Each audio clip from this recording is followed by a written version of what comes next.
Rai Khanna, Shri Avinash Rai Khanna, Shri Avinash Rai Khanna, Bharatiya Janata party, Bharatiya Janata party, सारे बोलो भाई, Bharatiya Janata party, Bharatiya Janata party, Shri Avinash Rai Khanna, Shri Avinash Rai Khanna, Bharatiya Janata party, Shri Narendra भाई मोदी, श्री नरेंद्र भाई मोदी, श्री नरेंद्र भाई मोदी, भारतीय जनता पार्टी, भारतीय जनता पार्टी, श्री नरेंद्र भाई मोदी, श्री नरेंद्र भाई मोदी। बहुत बहुत धन्यवाद।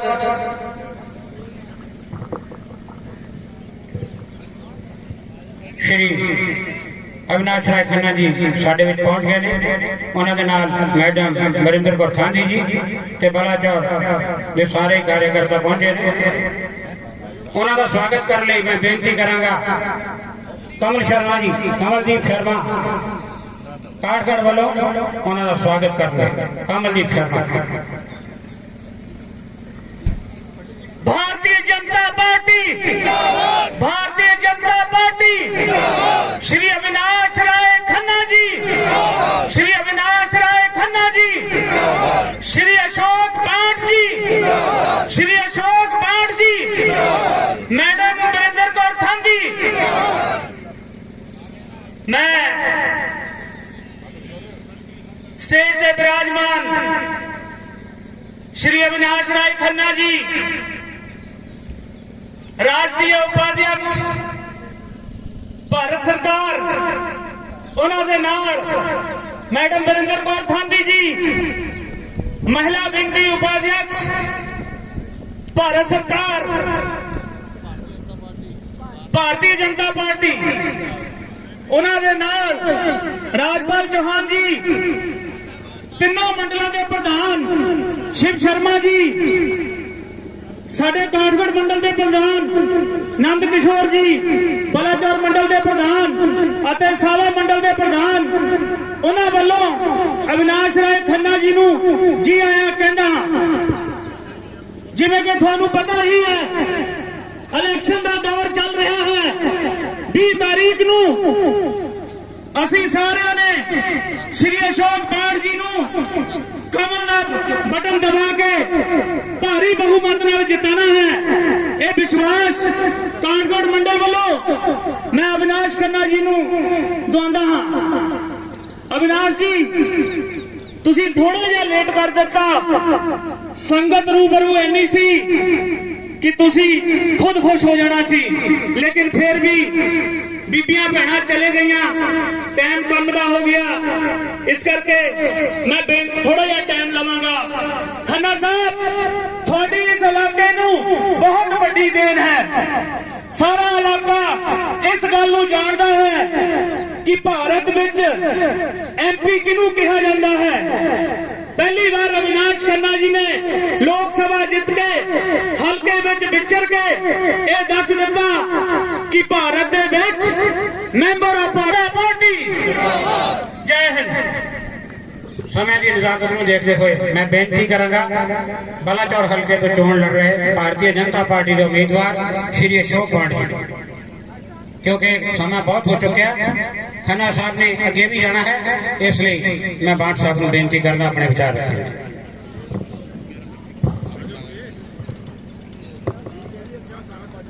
मेरे बहुत ही सत्कारयोग साडे हिमाचल के प्रभारी श्री अविनाश राज खन्ना जी, उन्हों दे नाल मैडम थांदी जी जिहड़े कि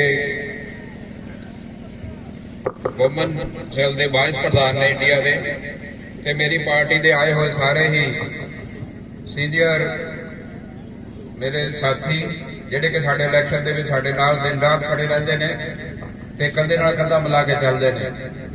मैं रत्तेवाल मेरा पिंड है, तुसीं सारे जानते हो। मैं 32 साल के करीब पंजाब पुलिस की सर्विस की है।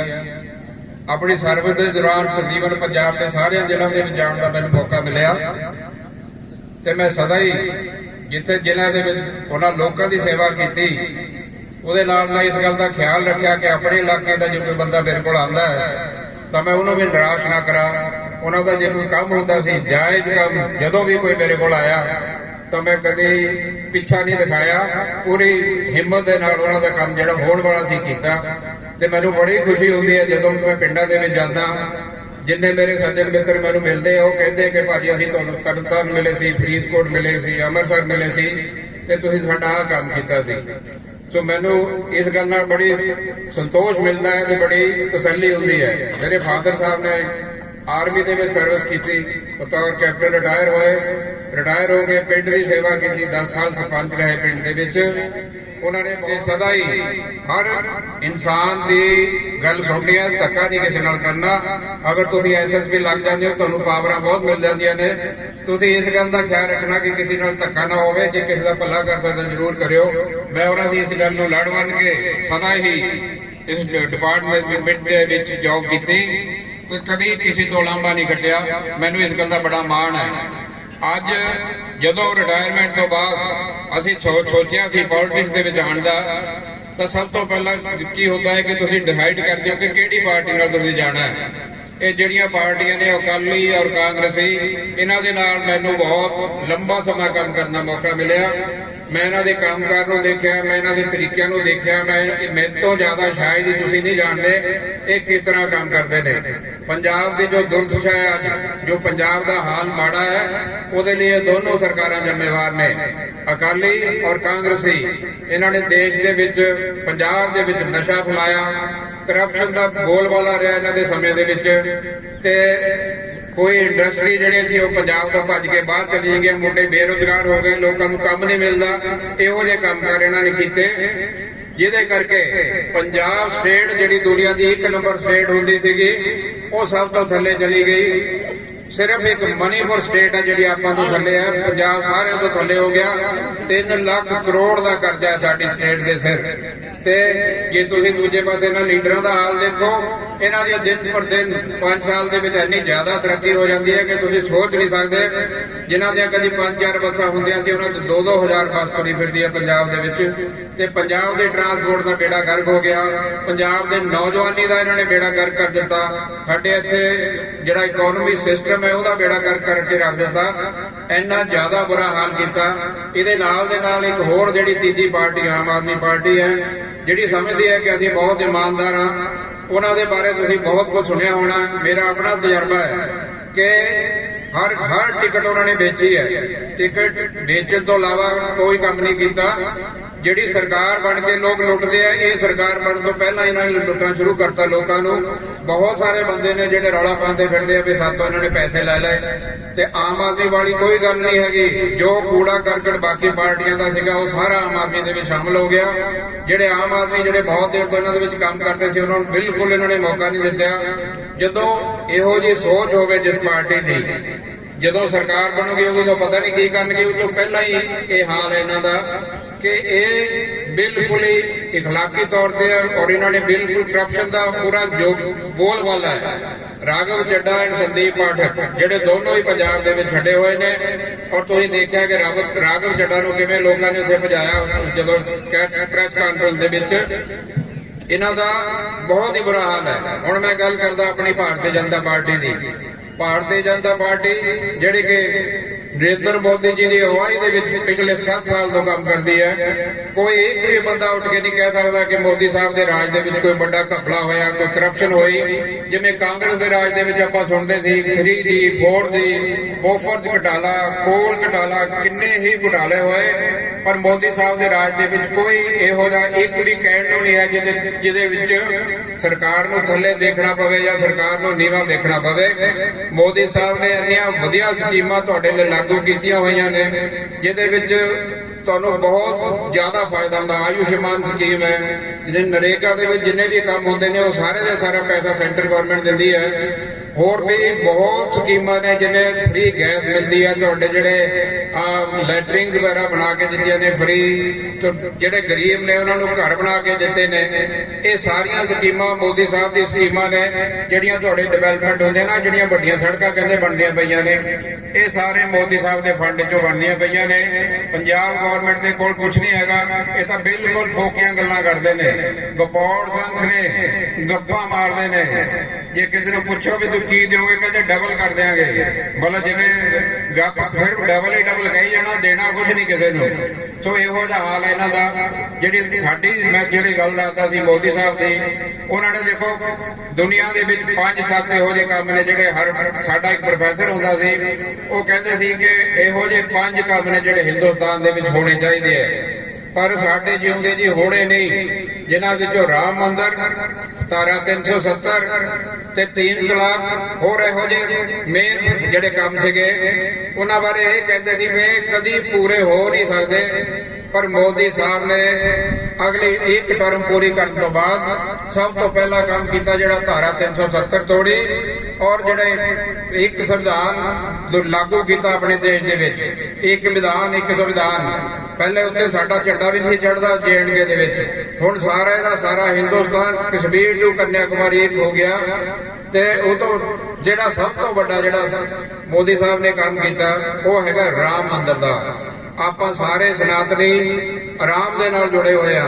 ਸਾਡੀ ਹਰ ਛੋਟੀ ਤੋਂ ਵੱਡੀ ਜਿਹੜੀ ਆਸਥਾ ਹੈ ਉਹ ਭਗਵਾਨ ਰਾਮ ਦੇ ਨਾਲ ਜੁੜੀ ਹੋਈ ਹੈ।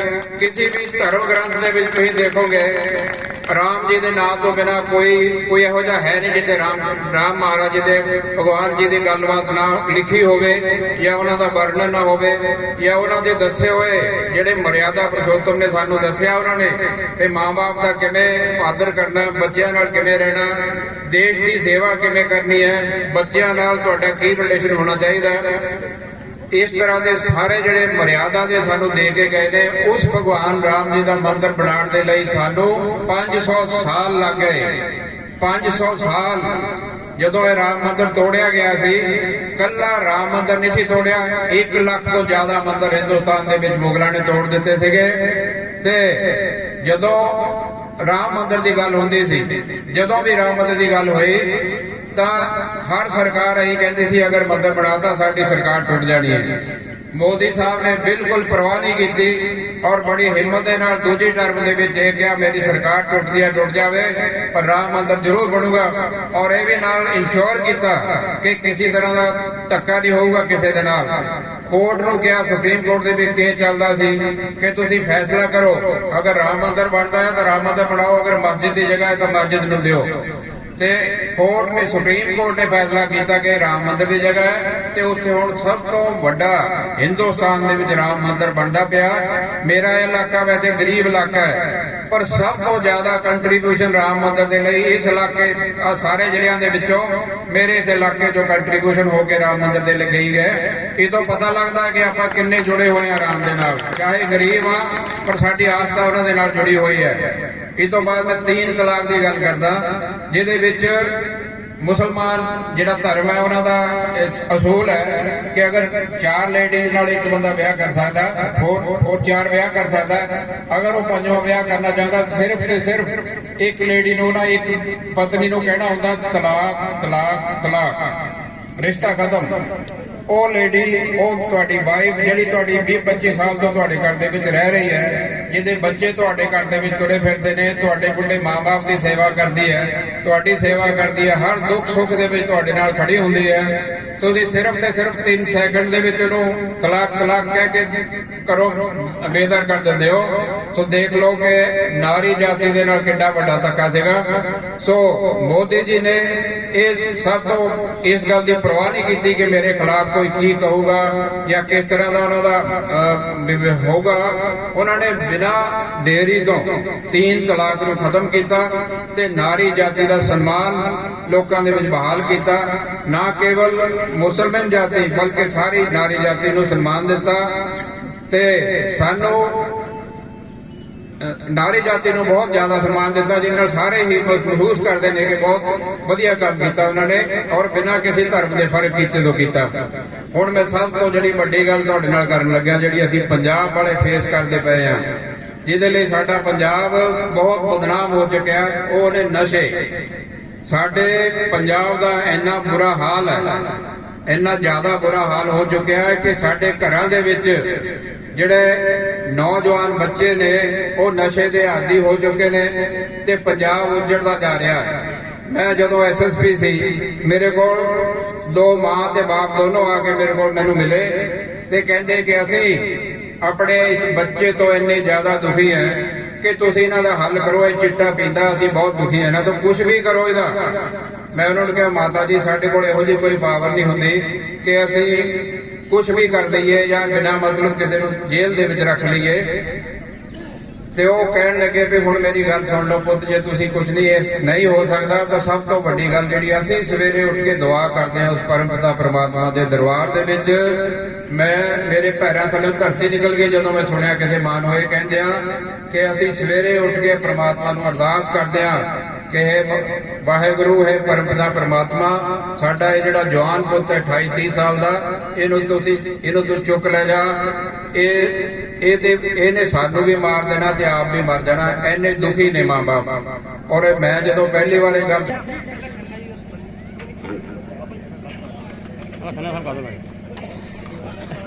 ਮਲੂਕ ਯੂਸਫ ਖੰਨਾ ਸਾਹਿਬ ਦਾ ਸਵਾਗਤ ਸਾਡੇ ਉਮੀਦਵਾਰ ਅਸ਼ੋਕ ਬਾੜ ਜੀ ਕਰ ਰਹੇ ਨੇ। ਮੈਡਮ ਖਾਂਦੀ ਜੀ ਦਾ ਵੀ ਅਭਿਨੰਦਨ।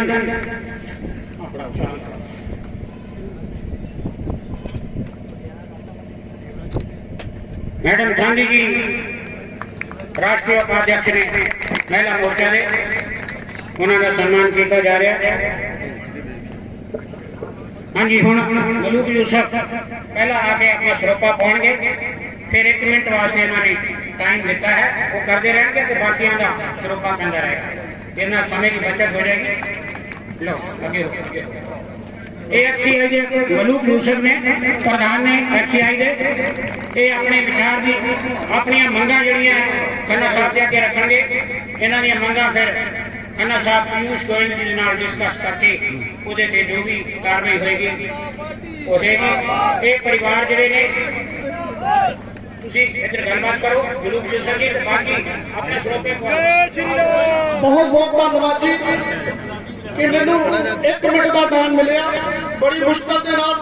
ਸੋ ਮੈਂ ਅੱਜ ਇਹ ਗੱਲ ਕਹਿਣਾ ਚਾਹੁੰਦਾ ਕਿ ਜਿਸ ਤਰ੍ਹਾਂ ਅਸੀਂ ਮੰਦਰਾਂ 'ਚ ਜਾਂਦੇ, ਕਿਤੇ ਧਾਮ ਤੇ ਜਾਂਦੇ ਆ, ਤਾਂ ਉੱਥੇ ਜਾ ਕੇ ਜਦੋਂ ਆਪਾਂ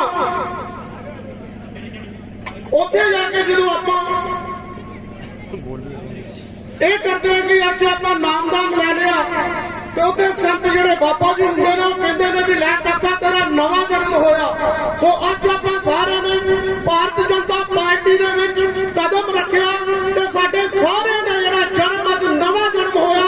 ਜਿੰਨੇ ਵੀ ਮੇਰੇ ਵੀਰ ਐਫਸੀਆਈ ਲੇਬਰ ਵਾਲੇ ਬੈਠੇ ਨੇ, ਜਿਹੜਾ ਉੱਠ ਕੇ ਇੱਕ ਵਾਰੀ ਨਾਰੇ ਦਾ ਜਵਾਬ ਨਾਰੇ ਤੇ ਦੇਣਾ, ਭਾਰਤ ਮਾਤਾ ਕੀ, ਭਾਰਤ ਮਾਤਾ ਕੀ। ਸੋ ਮੈਂ ਅੱਜ ਇਹ ਆਪਣੇ ਵੱਲੋਂ ਬਹੁਤ ਧੰਨਵਾਦ ਕਰਦਾ ਜਸਪਾਲ ਪਾਲੀ ਜੀ ਦਾ, ਜਿਨ੍ਹਾਂ ਨੇ ਸਾਨੂੰ ਘਰ ਘਰ ਜਾ ਕੇ ਸਮਝਾਇਆ, ਆਪਣੇ ਕੋਲ ਬੁਲਾਇਆ, ਆਪਣੇ ਦਫ਼ਤਰ 'ਚ ਬੁਲਾਇਆ ਅਤੇ ਇਹ ਸਾਨੂੰ ਵਿਸ਼ਵਾਸ ਦਿਵਾਇਆ ਕਿ ਆਉਣ ਵਾਲੇ ਸਮੇਂ ਦੇ ਵਿੱਚ ਸਿਰਫ ਇੱਕੋ ਹੀ ਪਾਰਟੀ ਹੈ, ਭਾਰਤ ਜਨਤਾ ਪਾਰਟੀ, ਜਿਹੜਾ ਤੁਹਾਨੂੰ ਨੋ ਵਰਕ ਨੋ ਪੇਮੈਂਟ ਸਿਸਟਮ ਤੋਂ ਪੱਕੇ ਕਰਾ ਸਕਦੀ ਹੈ, ਆਜ਼ਾਦ ਕਰਾ ਸਕਦੀ ਹੈ। ਸੋ ਅੱਜ ਅਸੀਂ ਇਹਨਾਂ ਦੀ ਗੱਲ ਮੰਨ ਕੇ ਜਸਪਾਲ ਸਿੰਘ ਜੀ ਪਾਲੀ ਜੀ ਨੇ ਸਾਨੂੰ ਜਿਹੜਾ ਜੁਆਇਨ ਕਰਾਇਆ ਅਵਿਨਾਸ਼ ਰਾਏ ਖੰਨਾ ਜੀ ਦੀ ਹਾਜ਼ਰੀ ਦੇ ਵਿੱਚ। ਸੋ ਮੈਂ ਅੱਜ ਸਾਰੇ ਵੀਰਾਂ ਨੂੰ ਇਹ ਬੇਨਤੀ ਕਰਦਾ ਕਿ ਅਸੀਂ ਸਿਰਫ 6500 ਵਰਕਰ ਨਹੀਂ ਬਲਕਿ 6500 ਪਰਿਵਾਰ ਭਾਰਤ ਜਨਤਾ ਪਾਰਟੀ ਦੇ ਵਿੱਚ ਸ਼ਾਮਲ ਹੋਏ ਆ ਔਰ ਇਹ ਵਾਅਦਾ ਕਰਦੇ ਅਸੀਂ ਕਿ ਜਿਸ ਪਾਰਟੀ ਦੇ ਨਾਲ ਵੀ ਅਸੀਂ ਖੜੇ ਆ, ਬੜੇ ਇਮਾਨਦਾਰੀ ਦੇ ਨਾਲ ਖੜੇ ਆ, ਬੜੇ ਵਫਾਦਾਰੀ ਦੇ ਨਾਲ ਖੜੇ ਆ। ਅੱਜ ਵੀ ਭਾਰਤ ਜਨਤਾ ਪਾਰਟੀ ਨੂੰ 20 ਤਰੀਕ ਨੂੰ ਇੱਕ ਵੋਟ ਜਿਹੜੀ ਆ ਪੱਲੇਦਾਰਾਂ ਦੀ ਭਾਰਤ ਜਨਤਾ ਪਾਰਟੀ ਕਮਲ ਦੇ ਫੁੱਲ ਦੇ ਪਾਊਗੀ। ਸੋ ਅਸੀਂ ਇਹ ਵਾਅਦਾ ਕਰਦੇ ਸਾਰੇ ਵੀਰ ਭਾਰਤ ਜਨਤਾ ਪਾਰਟੀ ਵਾਲੇ ਵੀਰਾਂ ਨਾਲ ਕਿ ਅਸੀਂ ਆਪਣਾ ਹੱਥ ਵਧਾਇਆ, ਤੁਹਾਨੂੰ ਅਸੀਂ ਆਪਣਾ ਹੱਥ ਫੜਾਇਆ। ਅਸੀਂ ਸਾਡਾ ਹੱਕ ਜਿਹੜਾ ਵਧਿਆ ਹੋਇਆ ਤੁਸੀਂ ਕਦੀ ਨਹੀਂ ਛੱਡੋਗੇ, ਅਸੀਂ ਕਦੀ ਵੀ ਪਾਰਟੀ ਨਹੀਂ ਛੱਡਾਂਗੇ। ਆਓ ਇੱਕ ਵਾਰੀ ਫੇਰ ਪਾਰਟੀ ਨੂੰ ਵਿਸ਼ਵਾਸ ਦਵਾਈਏ। ਉੱਠ ਕੇ ਪੱਲੇਦਾਰ ਵੀਰੋ ਆਪਣੀ ਜਗ੍ਹਾ ਤੇ ਨਾਰਾ ਲਾਇਓ, ਭਾਰਤ ਮਾਤਾ ਕੀ, ਭਾਰਤ ਜਨਤਾ ਪਾਰਟੀ, ਭਾਰਤੀ ਜਨਤਾ ਪਾਰਟੀ, ਜੈ ਹਿੰਦ। ਬਹੁਤ ਬਹੁਤ ਧੰਨਵਾਦ ਜੀ।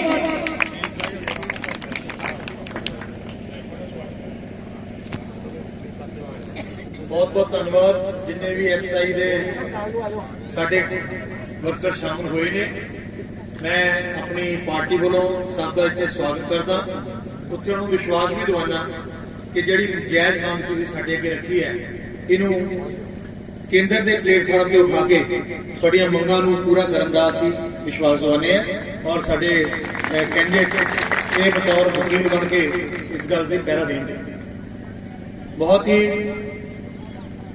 हरमन प्यारे साडे इत्थे दे कैंडिडेट एसपी साहब जिन्हां ने रिटायरमेंट लैके पहला पुलिस नौकरी की, उन्हें भारतीय जनता पार्टी दे शामिल होके बतौर MLA इस इलाके की सेवा करने इत्थे आए ने। मैं अपने वालों और अपनी पार्टी वालों और सारी संगत वालों यही प्रार्थना करदा कि तुसीं 20 तरीक नूं इस इलाके दियां मैक्सिमम वोटां लैके इत्थों जित प्राप्त करो। साडे विच साडी भैन बीबी थांदी जी भी आए ने, वरिंदर कौर थांदी जी, खालसा जी आए ने, शर्मा जी आए ने, साडे विच सैनी साहब साडे मंडल के अध्यक्ष वो भी आए ने और खास तौर पर जोशी जी जलंधर तो चल के इत्थे आए ने और महाराज बैठे ने, उन्होंने भी बहुत बहुत स्वागत है। आज जे किसी ने मेरा टीवी प्रोग्राम देखा होवे दूरदर्शन से तो उस मैं गल रखी सी कि अपनी वोट बीजेपी को क्यों, वो भी गल मैं थोड़े नाल साझी करना चाहना कि थोड़े को वोट मंग क्यों रहे हैं ते तुसीं सानू वोट पाओ क्यों। इसदा जवाब यह है कि जे तुसीं चाहते हो कि पंजाब दे विच डबल इंजन की सरकार बने और केंद्र दियां सारियां स्कीमां दा फायदा इत्थे मिल सके तां सानू इत्थे वही सरकार बनानी पेगी जो केंद्र की सरकार है। मैं क्वेश्चन पूछना तुहाडे कोल, किन्ने किसान वीर ने इत्थे जिहड़े बैठे ने उन्हां दी फसल दा बीमा होया है कोई नहीं। किन्ने किसान वीर ने जिन्हां कोल सॉइल हैल्थ कार्ड कोई नहीं। मैं जिथे भी गया मैं सारे किसानों ने गल पूछी है कि 6 महीने असीं मेहनत करके एक फसल पैदा करते हैं बच्चों को और 6 महीने जो फसल पक के तैयार हो जाती है तो उस वेले सानू चिंता हो जाती है कि मीह ना पै जाए, अग ना लग जाए, हड़ ना आ जाए और साडी 6 महीने की मेहनत किते खत्म ना हो जाए। ਉਹਦੇ ਲਈ ਕੇਂਦਰ ਦੀ ਸਰਕਾਰ ਨਰਿੰਦਰ ਭਾਈ ਮੋਦੀ ਨੇ ਸੋਚਿਆ ਕਿ ਕਿਉਂ ਨਾ ਜਿਸ ਤਰ੍ਹਾਂ ਇਨਸਾਨ ਦੀ ਇੰਸ਼ੋਰੈਂਸ ਹੁੰਦੀ ਹੈ ਇਸੇ ਤਰ੍ਹਾਂ ਫਸਲ ਦੀ ਇੰਸ਼ੋਰੈਂਸ ਵੀ ਹੋਵੇ। ਲੇਕਿਨ ਇਹ ਗੱਲ ਪੰਜਾਬ 'ਚ ਕਿਉਂ ਨਹੀਂ ਲਾਗੂ ਹੋਈ? ਉਹ ਇਸ ਕਰਕੇ ਲਾਗੂ ਨਹੀਂ ਹੋਈ ਕਿਉਂਕਿ ਇੱਥੇ ਡਬਲ ਇੰਜਨ ਦੀ ਸਰਕਾਰ ਰਹਿਣੀ ਸੀ। ਉਹਨਾਂ ਦੀ ਨੀਅਤ ਨਹੀਂ ਸੀ ਕਿ ਕਿਸਾਨ ਜਿਹੜਾ ਹੈ ਉਹ 6 ਮਹੀਨੇ ਮਿਹਨਤ ਕਰਕੇ ਸੁੱਖ ਦੀ ਨੀਂਦ ਸੋ ਸਕੇ। सॉइल हेल्थ कार्ड की है, मिट्टी की हेल्थ, मिट्टी की सेहत की है, वो कार्ड की है, वो ये है कि जो तुसी वो कार्ड लैके खाद बेचने वाले को जाओगे, वो कार्ड लैके दवाई लैन जाओगे, बीज लैन जाओगे, स्प्रे लैन जाओगे तो वो कार्ड देख के कहेगा कि तेनू इस खाद की लोड़ है, आ स्प्रे की लोड़ है, आ बीज की लोड़ है। पंजाब क्यों नहीं बने? आज इन्ने किसान बिना सॉइल हेल्थ कार्ड तो क्यों आ? क्योंकि इत्थे डबल इंजन की सरकार है। तुसी किसी डॉक्टर को जाने ना तो डॉक्टर साहब मेरी सेहत ठीक नहीं, की समस्या, टेस्ट नहीं करता।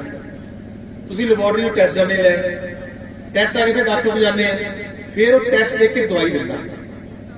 ਜੇ ਆਦਮੀ ਦੀ ਹੈਲਥ ਦਾ ਕਾਰਡ ਬਣ ਸਕਦਾ ਤਾਂ ਜ਼ਮੀਨ ਦੀ ਹੈਲਥ ਦਾ ਕਾਰਡ ਕਿਉਂ ਨਹੀਂ ਬਣ ਸਕਦਾ? ਉਹ ਇਸ ਕਰਕੇ ਨਹੀਂ ਬਣਿਆ ਕਿਉਂਕਿ ਇੱਥੇ ਡਬਲ ਇੰਜਨ ਸਰਕਾਰ ਹੈ। ਜੇ ਤੁਸੀਂ ਚਾਹੁੰਦੇ ਹੋ ਕਿ ਉਹ ਸਾਰੀਆਂ ਸਹੂਲਤਾਂ ਪੰਜਾਬ ਦੇ ਬੱਚੇ ਨੂੰ ਮਿਲੇ ਤਾਂ ਸਾਨੂੰ ਇੱਥੇ ਵੀ ਭਾਰਤੀ ਜਨਤਾ ਪਾਰਟੀ ਦੀ ਸਰਕਾਰ ਲੈ ਕੇ ਆਣੀ ਪਏਗੀ।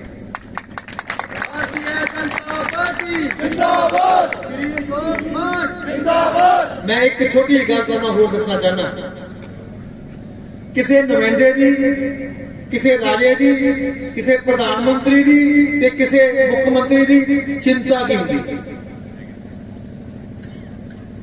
वो जो सारी जगह नजर मार के देखदा तां उहनूं इह लगदा कि फलाना वर्ग जिहड़ा है ਉਹਦੇ ਕੋਲ ਆ ਸਮੱਸਿਆ ਹੈ, ਉਹਦਾ ਫਰਜ਼ ਬਣਦਾ ਕਿ ਮੈਂ ਸਮੱਸਿਆ ਹੱਲ ਕਰਾਂ।